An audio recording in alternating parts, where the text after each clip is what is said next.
دیکھیں طواف کیسے چل رہا ہے پرانے زمانے کا، اس کو انہوں نے اس کی عکاسی کی ہے ہوتا پرانے زمانے کا نا، کہ لوگ اونٹوں پہ بھی کرتے تھے طواف، اور پرانا کعبے کا نقشہ دیکھیں، لوگ اونٹوں پہ بھی طواف کرتے تھے، اور یہ کعبے کا پرانا نقشہ زبردست بنا کے رکھا ہوا ہے۔ یہ اندر بھی ایک آدمی اونٹ پہ چل رہا ہے، وہ دیکھیں جو یہ حتیم۔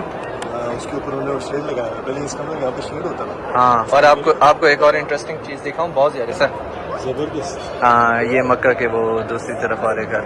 اچھا دیکھیں، آپ صلی اللہ علیہ وسلم کے دور کا جو عکاسی تھی نا مکہ کی، وہ تقریباً کی ہوئی ہے یہاں پر، اور کعبہ شریف اس طرح اس کے اوپر کپڑے الگ الگ لٹکائے ہوتے تھے، اور یہ زمزم کا کنواں، یہ ادھر طواف یہ چل رہا ہے، لوگ اونٹوں کے ساتھ بھی طواف کرتے تھے، دیکھیں ادھر اونٹ جا رہا ہے، اور ادھر مقام ابراہیم، اور یہ دیکھیں ادھر صفا کا پہاڑ، یہ ہاں، یہاں صفا سے چلتے چلتے بیچ میں سے وہ مروہ کے پاس پہنچ جاتے تھے، لیکن جاتے کیسے تھے؟ گھروں کے بیچ میں سے، ادھر ادھر لوگوں کے گھر ہوتے تھے، بیچ میں سے صفا مروہ ہوتا رہتا تھا۔